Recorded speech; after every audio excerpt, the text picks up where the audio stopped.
Good morning, good morning, good morning. Welcome to class. Good morning. Look at this. Today is already Wednesday. Good morning, Elaine. Good morning, Good Kevin. morning. Good morning, B. Good morning, Leah. Good morning, Jesus. Good morning, Mr. T. Good morning, Martin. Good morning, Charles. How y'all doing today? Hope everybody is well and feeling better. The days are just moving so fast. We just came off of a 3-day weekend. It's already Wednesday. 4-day? Yeah. It's already Wednesday, day 6 of 1202. Also, congratulations to our folks that passed yesterday and prior to the weekend for passing. Yeah, we're doing good. Got about 60% of the class that's got A plus part 1 down and in the books. But don't fret. If you didn't pass the exam, you still have 8 weeks to get there. Okay? So for those that didn't pass, don't worry about it. Don't sweat it. Remember I talked about how some exams speak to you better than others. You might walk into another exam and be like, yo, this is cake. And somebody else is having a hard time. So just be there for the other person too. Right? So that's how it works. All right, for today, day 6. As usual, we're going to take lunch at 1 and 2. Today we're on day 6 of Canvas Soho Network Security is the topic. And that coincides with the lecture that we have today. It's going to be talking about Soho Network Security and what we can implement there.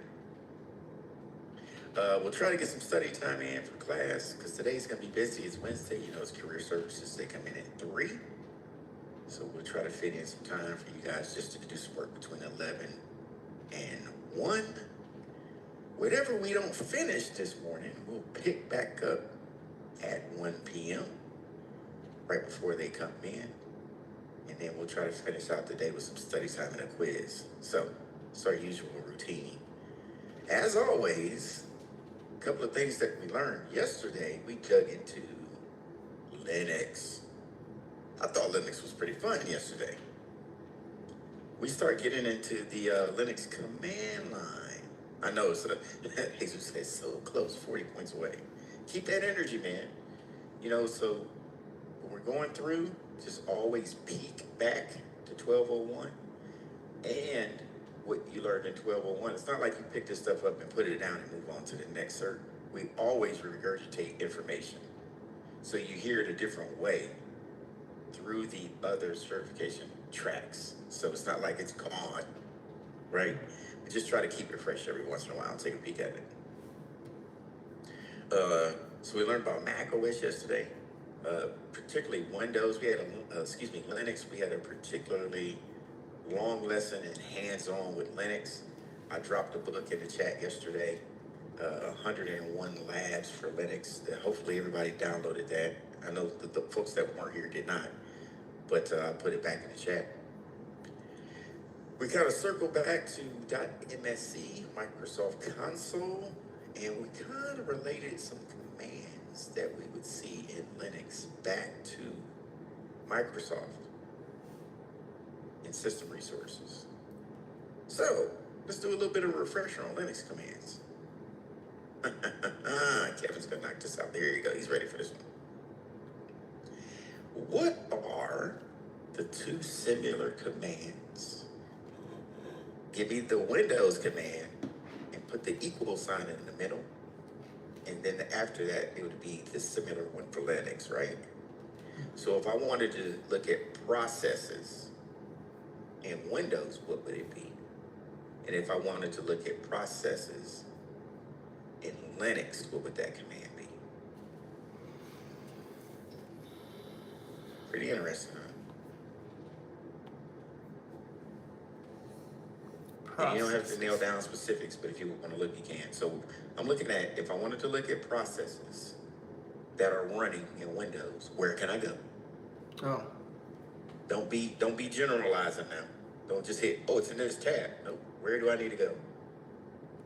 And if I want to look at processes in Linux, what can I type? Ooh, yeah. got you early this morning. Task manager and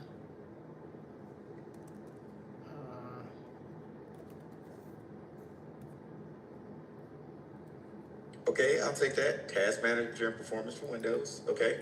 Now, what about Linux? Top. Bam. Leah's on it. Task list command. Top. Yes, Kevin. You're correct. All right. Let's try something else. I want to, in Windows at the terminal, find out where does my traffic go once it leaves my computer. So if I wanted to get to the 8s, what can I do that will show me the path? Bam, Kevin got it. So what's the equivalent in Linux? Trace route. Boom. Yes. Oh, y'all. Ooh, ooh, 1, 2, woo, we got, look at this. Got Rocky Marciano. Yeah, look at that. Okay. All right, let's do one more. What are the 2 commands that I can use if I have no clue how to use something in Linux? That's 1. That's 2. I'm gonna throw a monkey wrench in this one. How do I get the whole manual to display?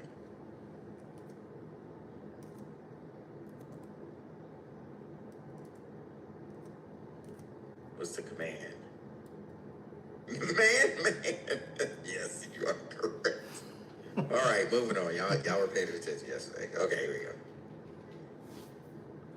go. And as a reminder, we do have the exam that is on the 9th. All right, now I need to make a disclaimer. The exams are set for everybody to take on that day. As a reminder, you can't take it upon yourself to cancel the exam nor move it. Okay? So it sticks. It's there, it's there. Unless some life extraordinary incident has happened. Okay? But please do not move the exam time nor cancel the exam time. All right? Cool. All right, let's get into it. Today, let me pull up my slides here. Let me get myself prepared. How was everybody's night? good. It seemed like we just left here, huh? A few hours ago. Lee, I was telling my family, I was visiting in Atlanta. I said, I got a student that's in Alaska. It was like, I said, yeah, she got some short nights over there. So again, right now, at this time of the year, how long is nighttime? I said 4 hours. I might have been wrong. It's getting longer now because it's closer to winter. Like, we have very short summers. So in the wintertime, it's night for majority of the day. What's the nighttime hours now? Is it like 4 hours or something like that? No, it's more normal. It's Normal more hours. the East Coast right now. Okay. Okay. It'd be like majority night. Like 2 hours a day. But when it's night, it's more like a twilight night, right? Not like a night. Yeah, it's just dark. It's not like night dark. It's more like I guess early mornings in the East Coast kind of dark. Gotcha. Morning, Michael. And I know Brian. Brian, do you miss the Alaska seasons over there? I know you're from there. Yeah. Sometimes. Tell you what, we'll buy you a plane ticket. You can go back and you and Aaliyah can reminisce about the weather. How about The that? crimes got pretty bad. And y'all can live stream. Huh? The crimes got pretty bad. Oh, really? The crime's bad in Alaska? We used to Anchorage Jazz. I would think so. It's not like to do in Alaska, I don't think. We have the highest crime rate in the country. What? Now, when y'all say crime, what kind of crime? I don't even want to talk about it. I'm thinking already what kind of crime could go down. Let's just stay away from that. Okay. People isolated on the continent for most part of the year. Yeah, I can see what's going to happen. All right. So moving on. So today we're going to talk about configuring Soho network security. And I have a lab for you guys. There's a lab that I'm going to introduce to you. And you guys are going to be like, James, how come you didn't? Because I had another class tell me this. They wanted to smack me through the screen. It's like, how come you didn't introduce this to us in 1201? This might have helped us a little bit. I'm like, because you had a lot going on. So I'm going to introduce it now since you're more familiar with what's going on with computers and how they operate. And since we're going into the network side of it in another week, this is the sweet spot where you can put a lot of things together and you're like, oh my God, this is a game changer. All right, so I got that for you later. All right, so configuring this, we're on day 6. A couple of things that we're going to talk about in the module. I'm going to talk about explaining attacks, threats, and vulnerabilities, comparing wireless security protocols, configuring that Soho router for security, and just talk about, summarizing some good security measures that you might see. We're going to be working in domain 2.5, and it's a lump sum there, like a lot. Now, you might have noticed too when we're working, when you get your printouts from CompTIA, either if you passed or if you have an opportunity to go back, you see that on the list, it lists a lot of stuff for the different domains. Okay? So like if there's a part that you need work on, they always list the whole domain. And it seems like this list is forever. That doesn't necessarily mean you got all of those wrong. But they all tie into each other. So CompTIA has you go back to look at all of it so you can compare and contrast better. Does that make sense? So they just don't want you going back to one. They'd rather you go back through the whole domain or item in that domain, those items, to reinforce what's the difference between them all. That's all. So it doesn't necessarily mean you got them all wrong. But the learning outcomes today, we're going to learn about zero-day vulnerabilities. Why are they so unique? Why is having a system that is beyond the end of life a security vulnerability? And we talked about the software life cycle and the hardware life cycle, so we're going to get back into that. And why would somebody go in a dumpster, just take stuff out of that? Ooh, as a private investigator, it's one of my favorite things to do. Got paid really well to do it, but I found a lot of stuff in there, a lot of stuff. Then we want to get into encryption. How do you use the same key to encrypt or decrypt? Yep, dumpster diving. And digital signatures, what are they used for? So out of all of these items that I explained before, this is what you get. We're going to get a good concept of all the vulnerabilities that are out there. How can people use social engineering against you? And we social engineer people every day. We all do it, right? So, if a wife wants that new Michael Kors person, hubby's like, no, not today. Oh, honey. Shoulder, shoulder. Wink, wink. Kiss on the cheek. It's only... Okay, dear, you can get it. You just social engineered me. You just social engineered... Honey pie, right? Right. So that's a form of social engineering. To persuade our kids to listen to us. No, Dad, I'm not doing that. Come on, man. Okay. All right, I'll give it a try, right? So that's what we learned. That's not brute force. You will buy me that bag today, or else I'm gonna change the locks. That's what Leah gonna do. All right, then we're looking at phishing and evil twins. So phishing is like when you're sending emails out, and there's different types of phishing. Some are targeted, some are like at a mass scale. And then evil twins are similar to like a legitimate wireless access point, but somebody sets up shop with an item that they call a pineapple. Has anybody heard of a pineapple? Yeah, Kevin, tell me about a pineapple. Tell me your version, your brief synopsis of a pineapple. I know nothing about pineapples. I've just heard the term used, and I hear that they're bad, but I'm not sure. Yeah, they're super bad. So, go ahead, Kevin. Are they like a worm? No, you know what it is? It's like,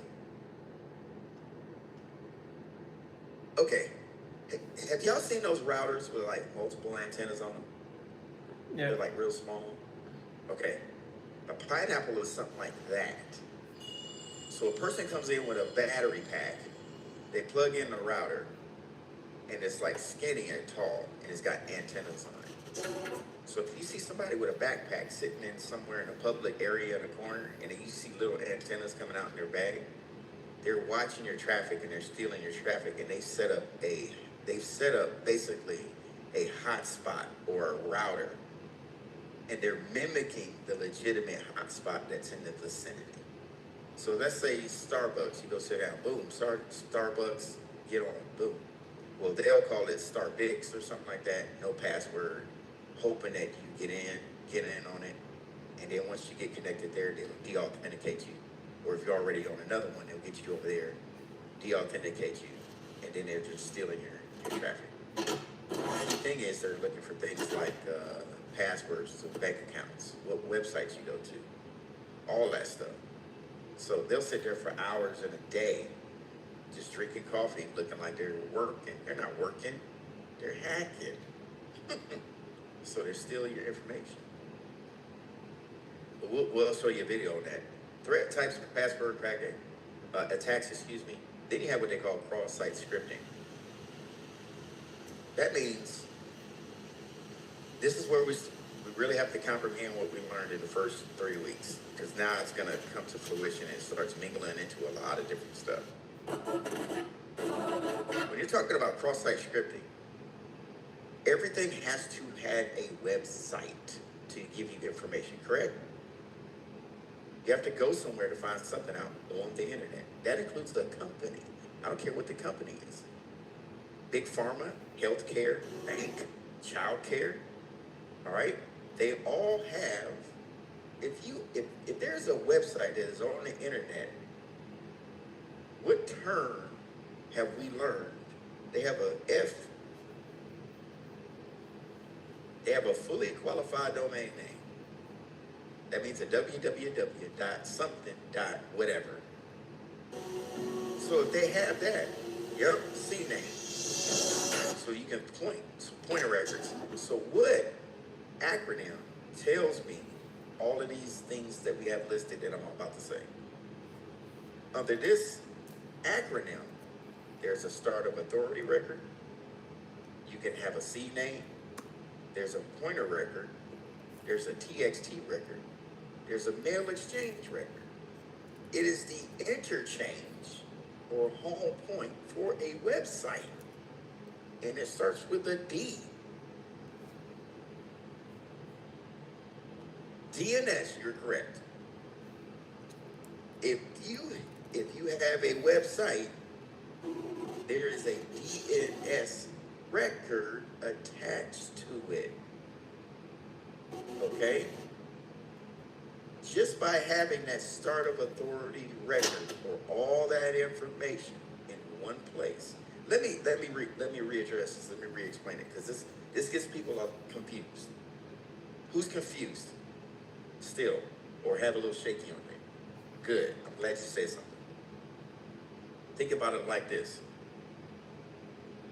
And I'll use Michael's child for an example, not a bad one. But he just had a blessing to his family, right? He has a child coming from the hospital. While he's there, where both parents are there, the nurses ask Michael information for the new addition to the family in order to fill out the birth certificate.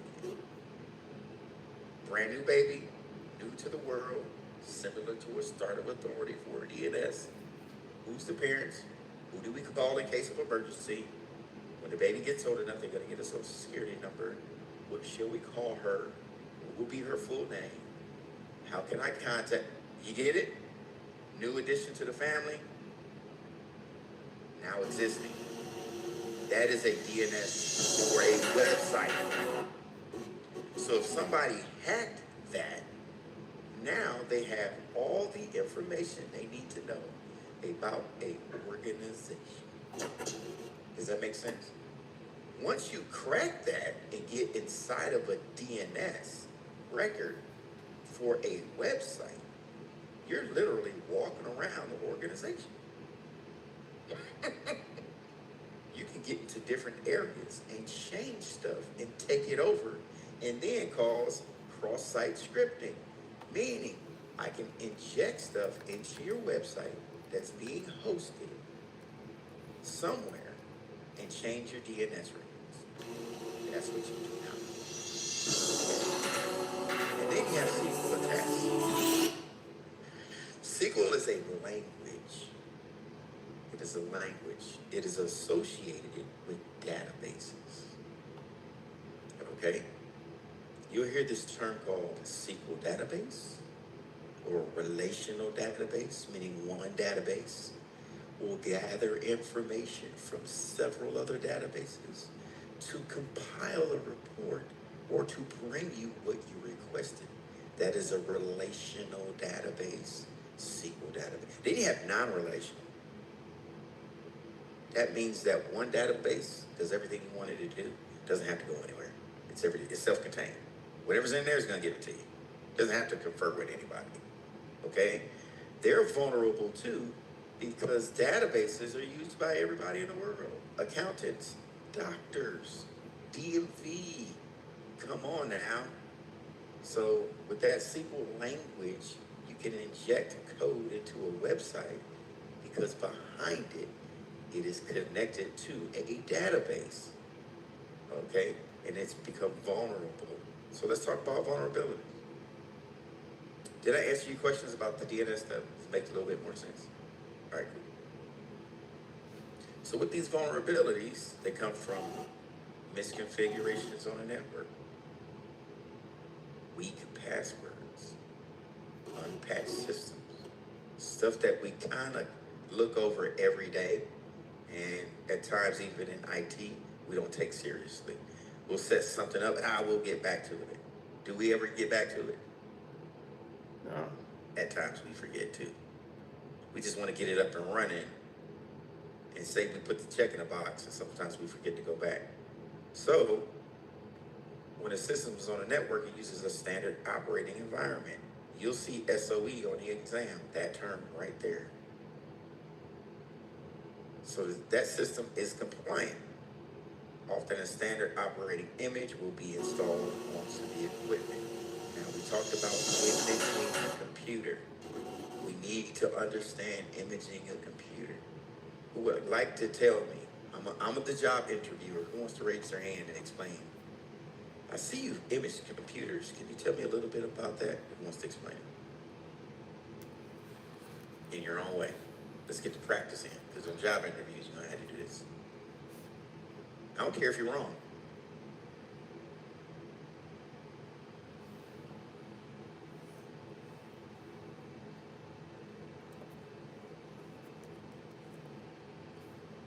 Do I gotta call somebody? Charles, great. Okay, wait. Mr. T jumped on it. Imaging computers to install the operating system into your computer. For example, Microsoft OS. Charles like, say. Elaine says documenting a computer. Now, the documenting portion is when you would receive a brand new computer, and the documenting portion comes from asset management. So now you have to track it, keep it on the report, make sure. And part of asset management is to make sure you have the proper image on it. So I would say part of that you are correct, Elaine. Okay.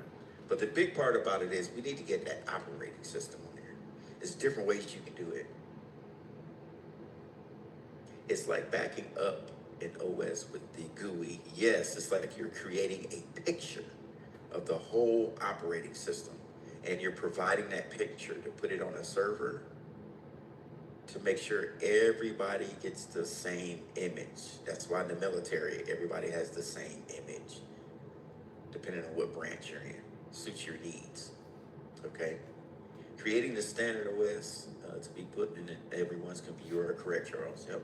So you want to make sure everybody, as IT, we're not all just Shooter McGavin out here. Shooter, right? We're just all doing our own thing. Yeah. right? If Jesus was the boss, he'd be like, I need all of you guys to do the same thing.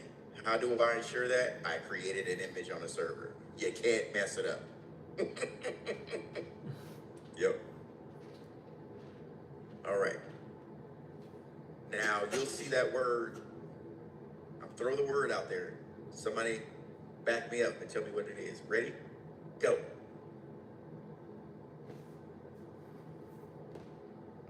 PXC. Aren't you installing the OS from the internet? Michael got it. You are. Yep. Pre-execution environment. You are correct. Well, it really is so because, how can I say that? The internet is just full of good information and bad information, mostly bad these days. Yes, you are correct. See? Now I got your brains turning. This is when we get to the part of the whole program where I do a lot of talking in the first 3 weeks, but then it starts coming around and you guys start making sense. Yeah, y'all made sense before, but you start putting it together in your own way, and I love that. Now we get to the conversational piece about it for the rest of the 8 weeks.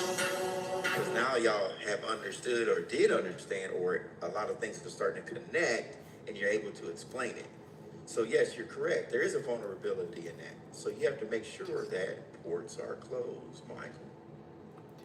Or you're pointing to different ports, obfuscating ports, and we'll see that a lot too. Say for instance, you are getting an image. So that's FTP, secure FTP.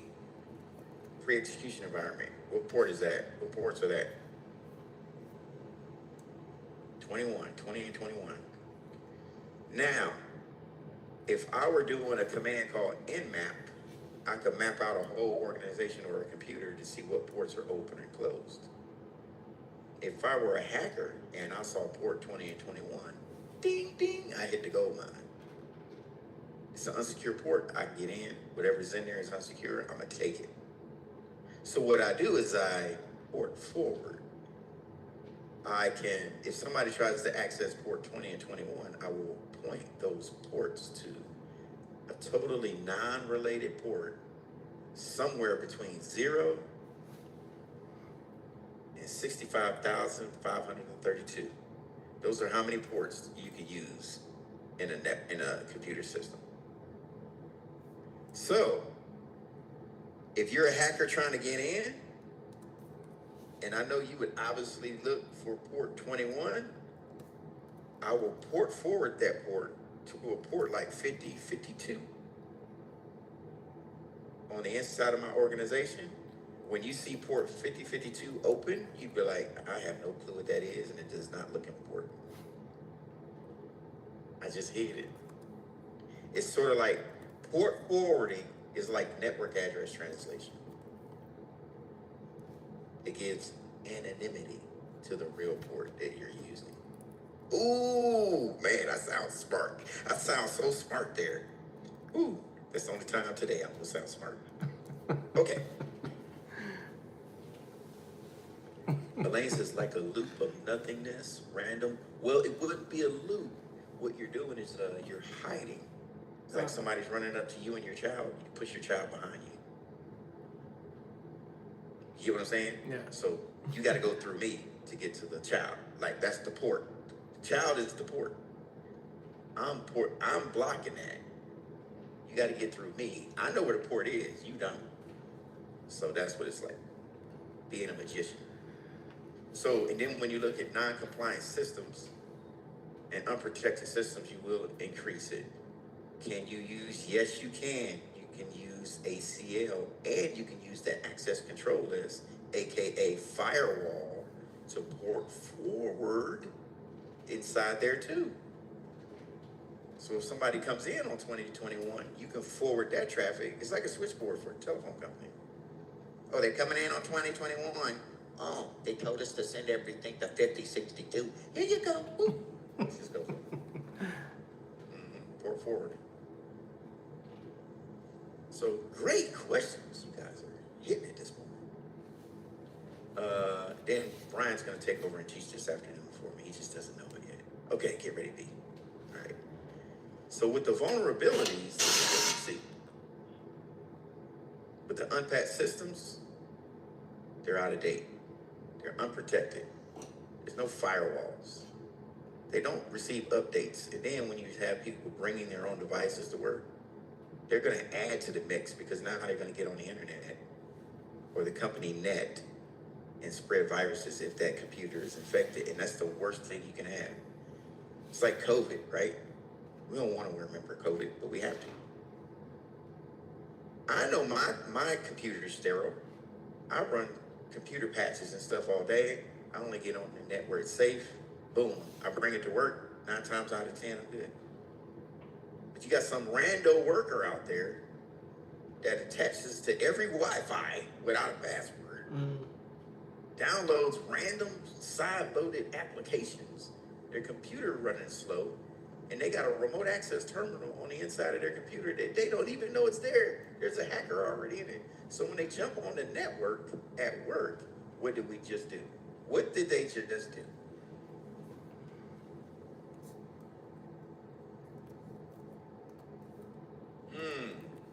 So their computer is already vulnerable. So when they bring it to work and get on the Wi-Fi at work, and the Wi-Fi doesn't have security like it's supposed to, they're in.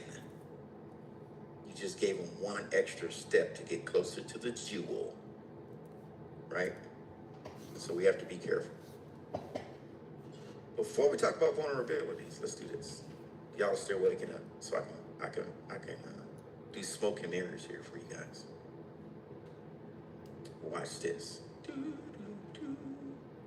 dun, dun.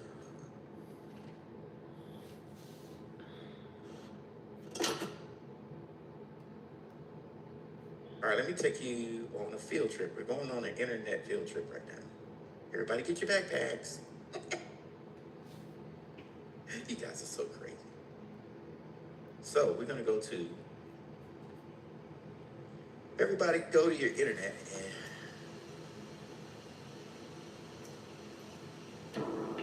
like to enter some organization called MITRE.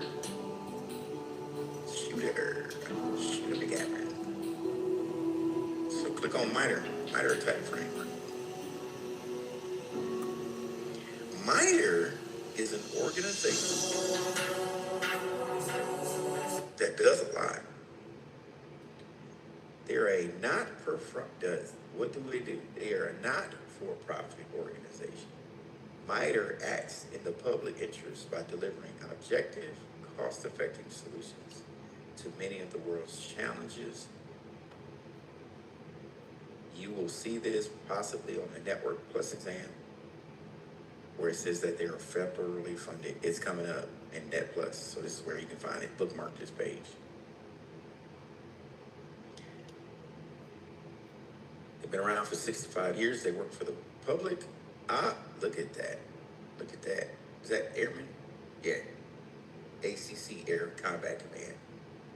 So this airman looks like they're working on an aircraft. They work in defense intelligence. Basically what they do is they track vulnerabilities and exploits that can bring down an organization or a piece of equipment. So they do a lot with the military. Now there's another thing I want you to do.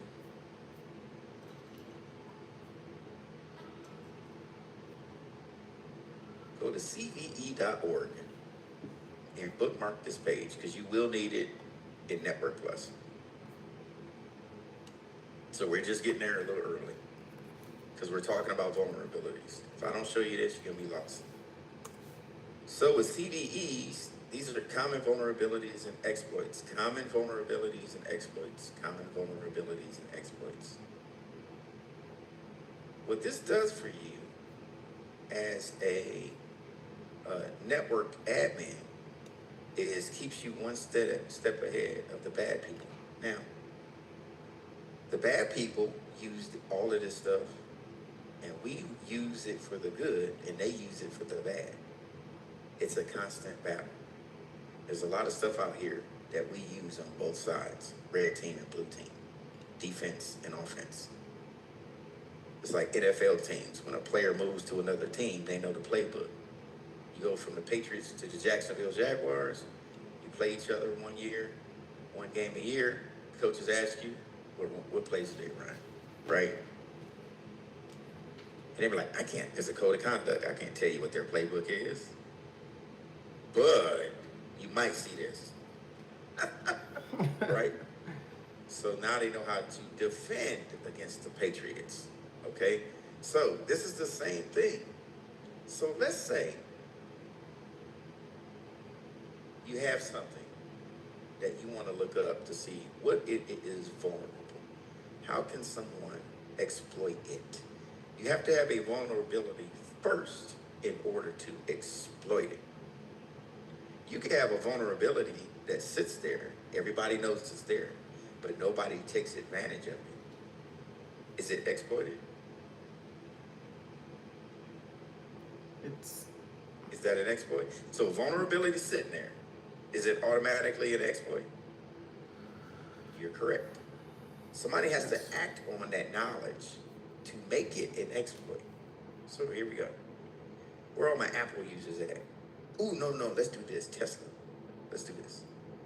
If I wanted to look up Tesla and see what kind of vulnerabilities they have, I could look it up right here.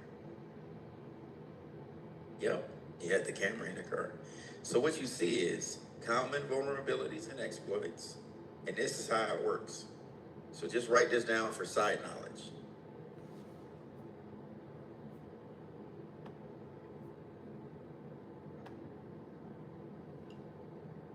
This is how a CVE number is given. It is the year, and it's the continuing number starting at 0. So I don't care what comes in the door, it gets a number. Does that make sense? Starting from 0. So far this year, this is 8,321 reported exploit. So it's consecutive, all right? So it's saying here, the Tesla wall connector firmware downgrade vulnerability. This allows physically present attackers to execute an arbitrary code on affected installations of the Tesla wall. Look at this. Oh my God. Oh my God. And then there's more.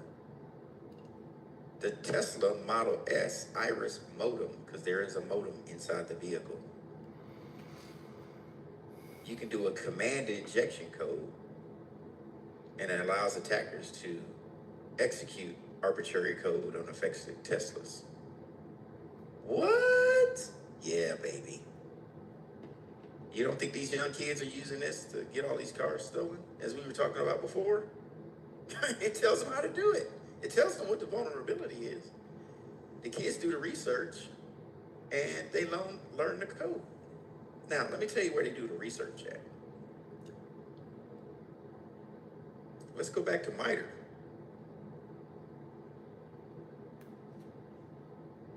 There's this thing called a MITRE attack framework. You need to bookmark this too. Bookmark this page. MITRE attack framework. The reason why this is a big deal, this is what the good guys and the bad guys do to defend or attack a network. Let me tell you how bad this is. All this internet is free on the internet. All this internet is free on the internet. Well, that's about right. Yeah. Free and good. Free ain't good. So let's do something basic. So we have basic categories: reconnaissance, resource development, initial access, execution, persistence, privilege escalation, defense, evasion inside of a network. So it's telling you how to evade detection. Lord. Yes, you hit it, Mr. T. Looks similar to the Kali menu, doesn't it? That's why you use the Kali tools to test all of this stuff. Now we're starting to put it together.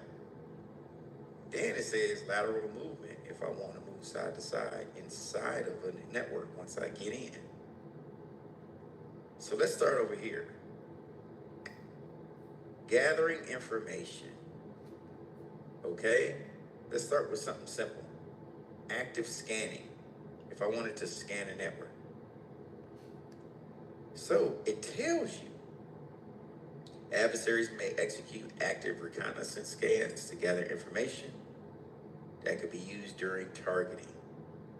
An active scan are those where the adversary probes victim infrastructure and network traffic. What? Adversaries may perform different types, and I'll let you read it. What does that say, Aaliyah?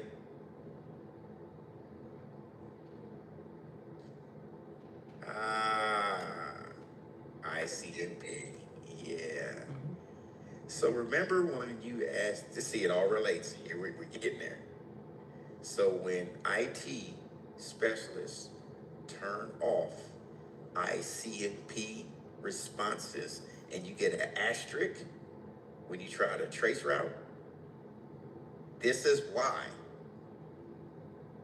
They know you might be trying to scan their network and see where everything belongs, so they turn it off. So they don't reveal any opportunities to take advantage of a network. Now, what they do here is they show you, well, here's some different attacks that have successfully targeted systems. All right? So the Triton's safety instrument attack. So tell you what they did, how it was developed, other ways that it will hide. Look at this stuff. They even tell you what software was used. Can you see how this is dangerous? This whole thing. And then if you go back, so it tells you what happened. Then they tell you as an IT specialist, how do you stop it? So this is the part as IT specialists we will go into and say, okay, how do we stop it?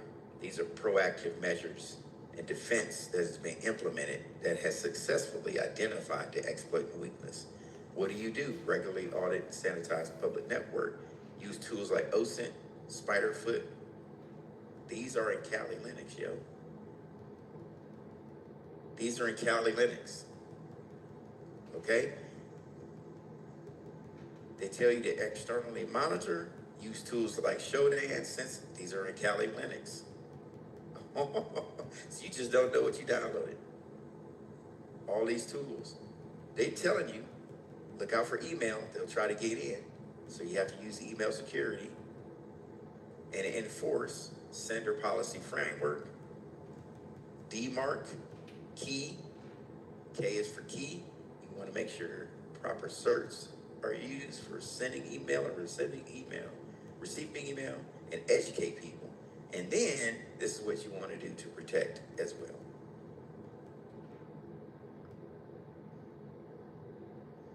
But don't worry, we're going to dig into this in Network Plus. So that's why I'm showing it to you now.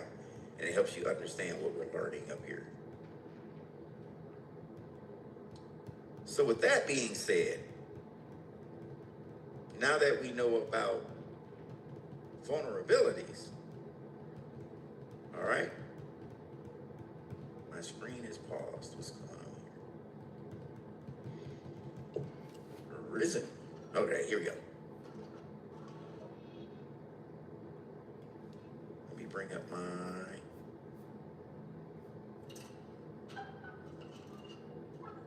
Let's get back to the lesson.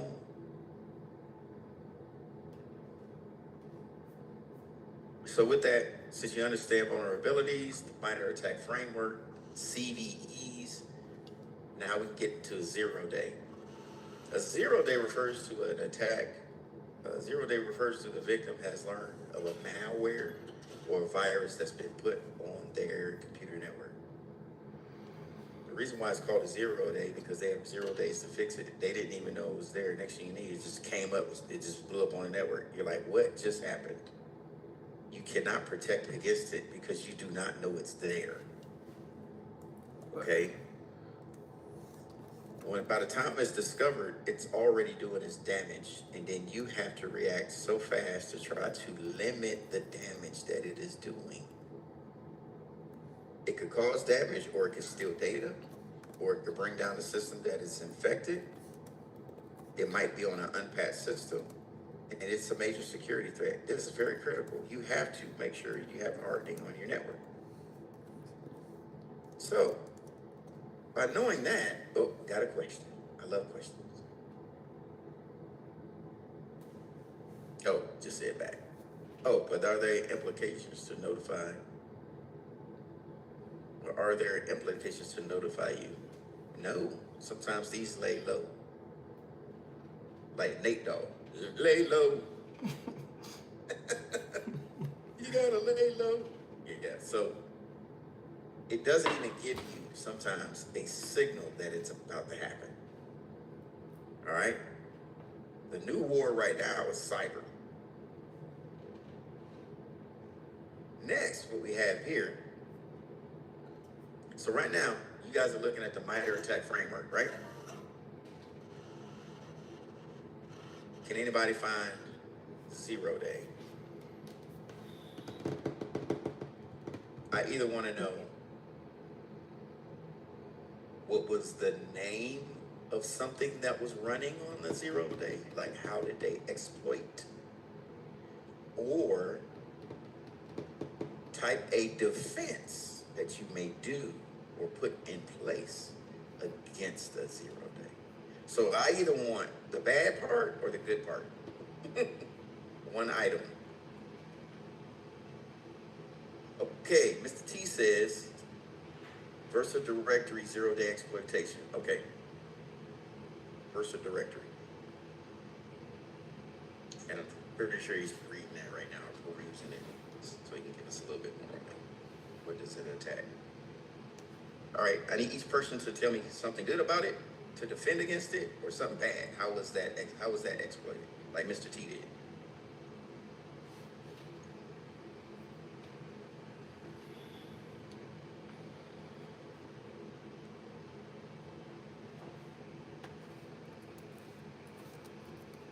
All right, Mr. T says 0 day exploitation of Versa director services controlling software defined network. Oh my God. Yeah, that's the main backbone for an IT person. SD-WAN. Golly. Bad. Yes, very bad, Mr. T.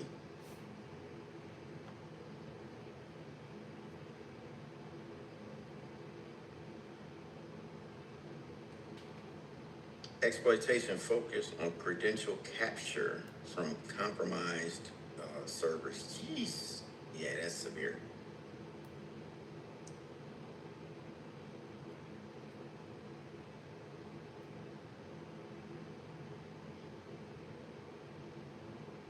If you don't know how to navigate MITRE as well, here's a cool thing. My old boss would be like, shut the whole thing down. Like Transformers, cut the line! Cut the line! Cut the data link with axe. You can cheat with Google and say, Google, put in Google, 0 day exploits and MITRE ATT&CK framework. Sometimes it'll send you straight to the page. 0 day MITRE ATT&CK framework, and it'll bring it up.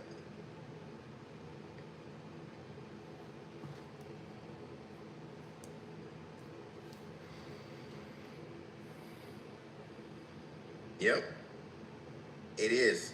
MITRE, which I didn't add, since y'all were researching. CVE 2024-3971. Is anybody else digging, or is it just Mr. T? All right. Yeah. So, MITRE is the organization that assigns CVE. So MITRE actually owns CVE.org. Okay? So it's CVE is an organization that MITRE controls. So when a hacker sees something, or a gray hat hacker, meaning, or a white hat hacker is a hacker that does stuff for good. So when they find something wrong, they'll report it to MITRE. MITRE then reports it. It's like MITRE, the CVE is the Better Business Bureau for tech, basically. Does that make sense? Like, if you had a complaint against a business, you would go to the Better Business Bureau if they were listed, and you could file a complaint, and then it'd be a mediator to help you resolve the issue. CVE is the same. You see a lot of them. If you get into Tesla, Elon Musk says that's not true. Like, he'll go in there and put, like, reading the remarks on Tesla stuff is like, because they have to put in there, did they fix it? Is this true? And then they'll go in there, this has not been confirmed, blah, blah, blah. And I need this removed, and blah, blah, blah. Like, a lot of their early stuff is like that. So it's good reading, right? So the companies have a chance to chime in to say, we fixed it, this is how we fixed it, or this is true, or there's no supporting evidence to say that this is true, blah, blah, blah, blah, right? So that's what you can think of. However, it is still a repository that you can go to. Who else has got something before we move on? Jesus, you got something? Elaine? Still, No 0 days? Aaliyah, attackers use 0 day to elevate threat. Yes, they do. They elevate privilege escalation. They'll take somebody with a very low-level user account. We're talking about a part-time person that comes in maybe 4 hours a week, right? Then they'll get into that account. They'll escalate privileges, move to another account, escalate those privileges, and it just keeps going. Yep, it can be an insider threat. You're correct. Yep. Good stuff. All right, so thanks for contributing. And if you find something else, please drop it in the chat while we move on.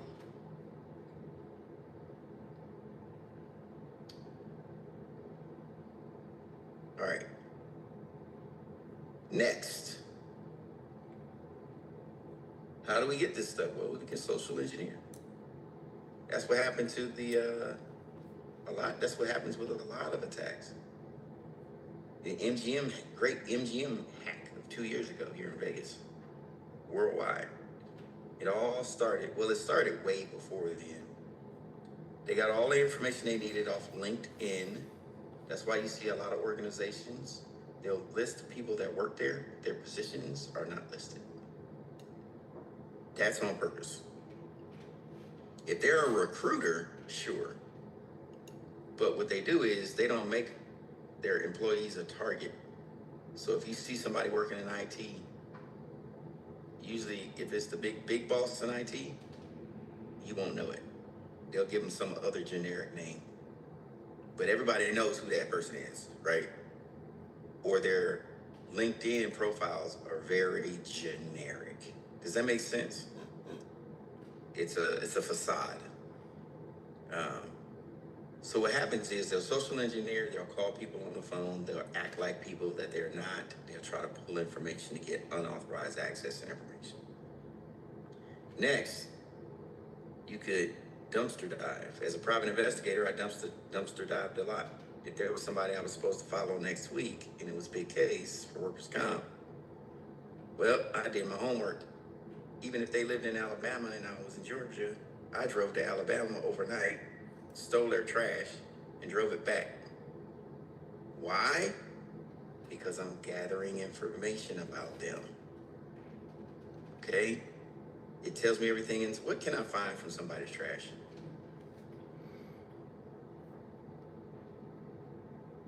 Mail. Yep. And with mail, even if it's junk mail or magazines, I find out what you're interested in. Sometimes it's just not about certain mail. The mail paints a picture of what activities you like to do. Skydiving, surfing, right? PII is in there. PHI, health information. Yep. Old prescriptions. Now, if you throw a prescription bottle away, I know the name of your doctor and has the address of your physician on it. So if you ever have medical appointments, because this is workers' comp, I know where to find you. I know what pharmacy where you fill your prescriptions at. You see what I'm getting? You're helping me get telemetry on you. So you gotta look out. Tailgating and piggybacking. Tailgating is, and after I explain this, we'll go on break. Tailgating is Kevo's coming into work. I left mine at work. I'm at home. He scans his cat card, and I closely get in behind him, and whoop, I'm in. He doesn't even know. It happened that fast. He's got his hands are full. He's trying to rush to his desk. Piggybacking is Kevo might see me at lunch, and I got a pizza, and I'm like trying to call somebody. I'm like, man, I'm trying to get in this building. He scanned in, and he looks at me, and I make eye contact. He's like, and Kevo's like, you trying to get in? Yeah, I'm trying to deliver this pizza to the 3rd floor, but nobody's answering. Come on. Kevin swipes his card again. Now, he purposely swiped his card to let me in. That's piggybacking. Yeah. So, gotta have training to tell people don't do that. And have them be vigilant and ask questions and challenge people. Not like walk up to them like a bouncer and like, what you doing here, fool? No, you don't want to do that. You don't know what they got. But you want to be like, ma'am, sir, can I help you? I notice you don't have a badge. Is there anybody here you need to see? Can you give a badge? Challenge people walking around and working this thing. Any questions so far? All right, with that, let's take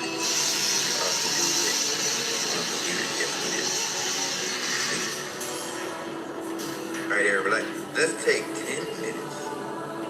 Take a break. And I'm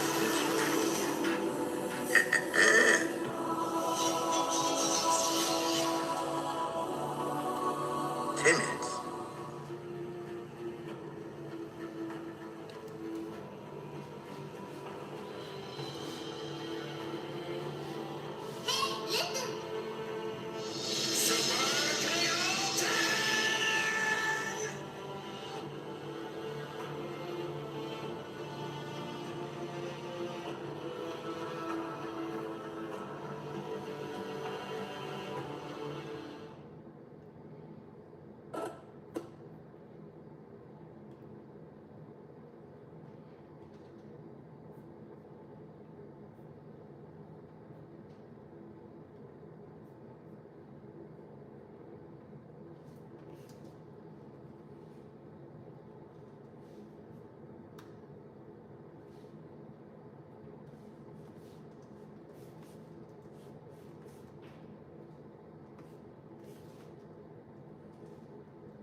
I always like this week when we start learning because we start getting into the fun stuff.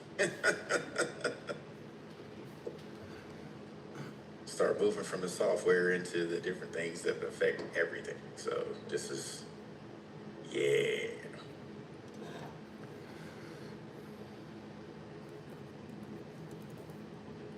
Mr. T says, I like security stuff. I think it spoke to me. Yep.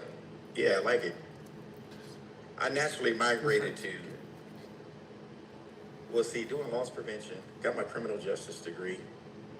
I did some undercover stuff. That was cool.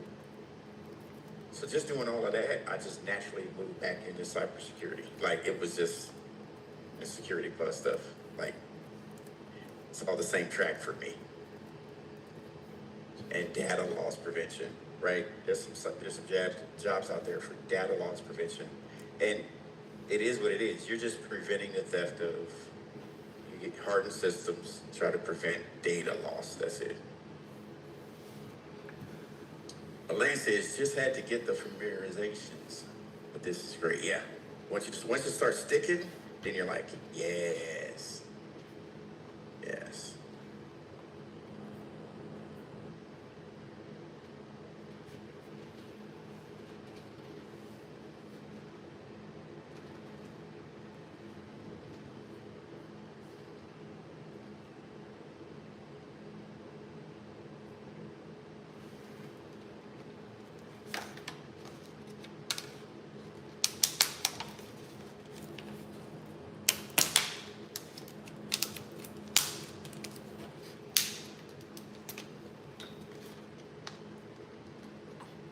All right, everybody's back. So here we go. I've got something here on the screen. And there's this tool, two tools. Now, this is a side note. There's no flipper zero. There's no pineapple on the exam. However, we are here already. We're already talking about exploits. We're going to take 10 minutes to introduce to you what it does. So when we further get along talking about this stuff today, it makes a little bit more sense. So just be careful when you're out. Here we go.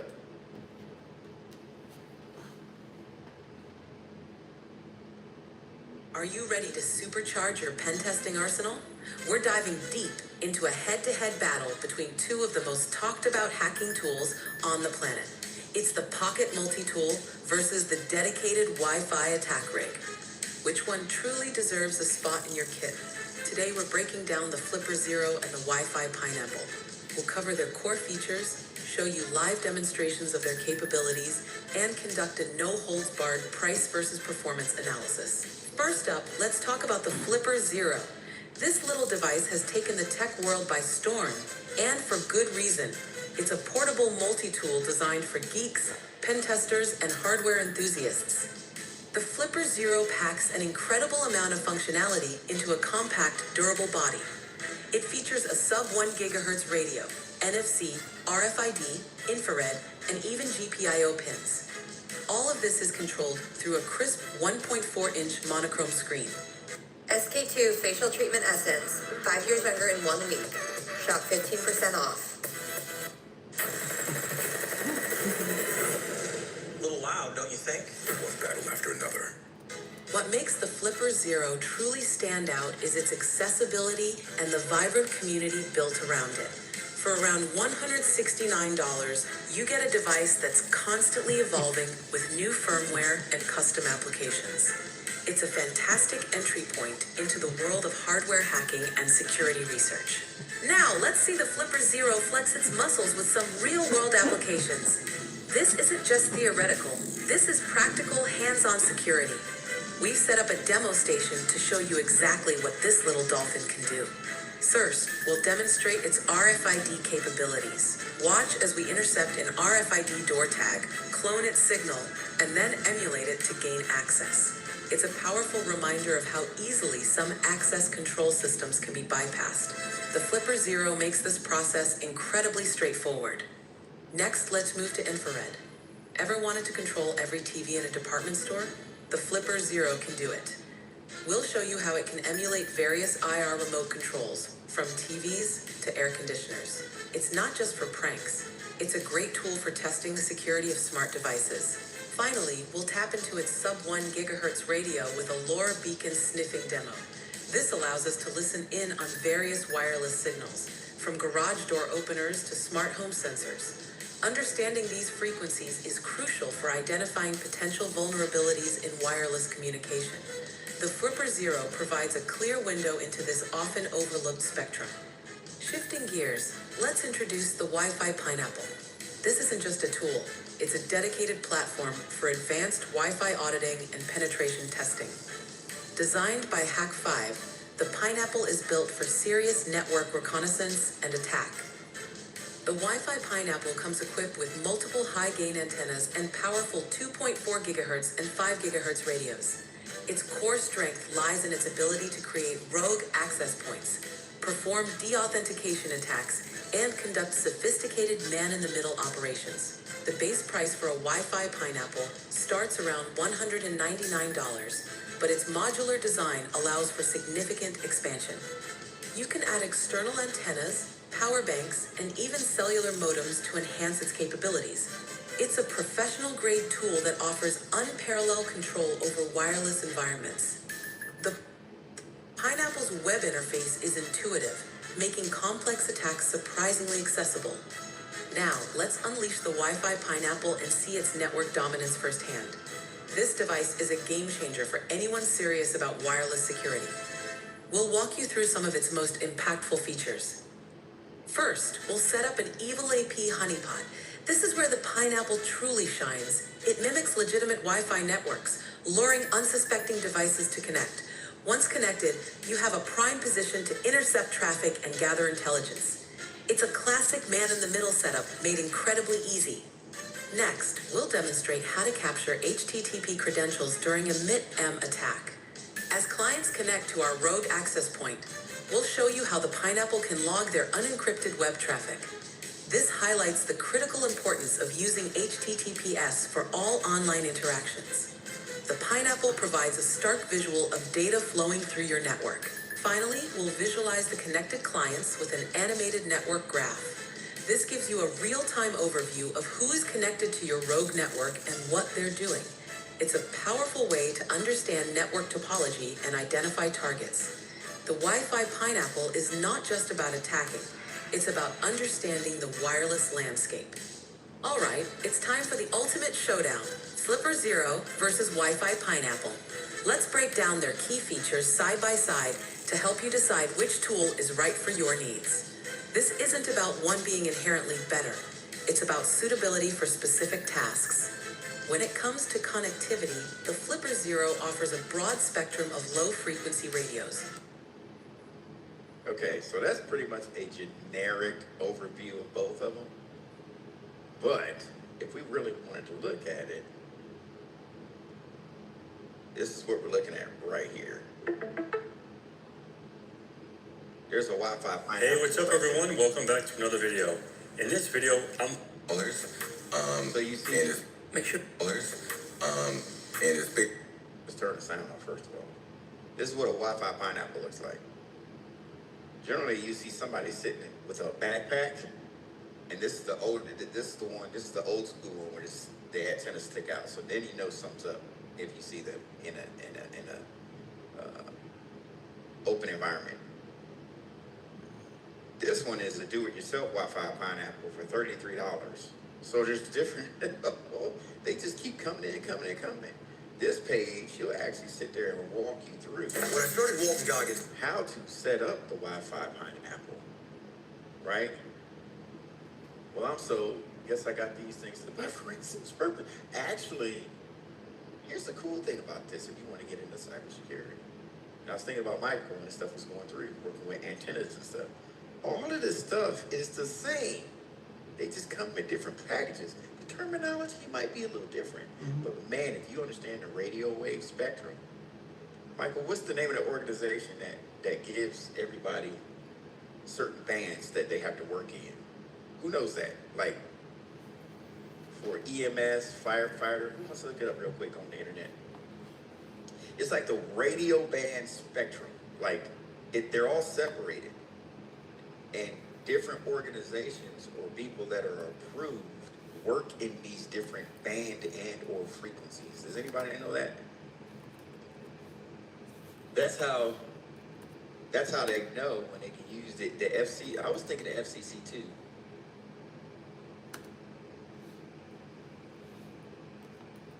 Everybody, let's get our frequency. Get it? We ain't heard that since week 2. I know we call them syncom. Is it Syncom? Yeah, we work through them.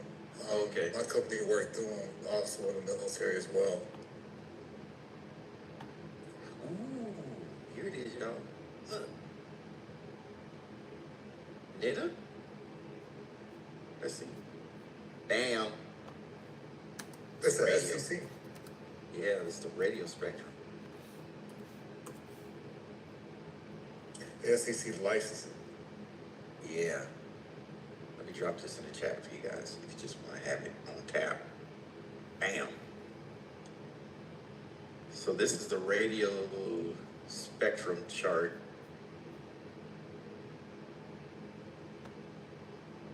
Maritime mobile broad, there it is right there.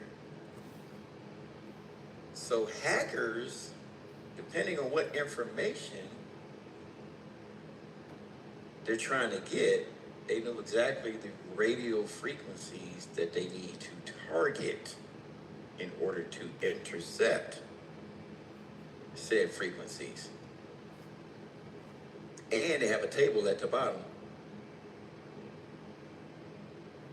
This is why we had a problem with,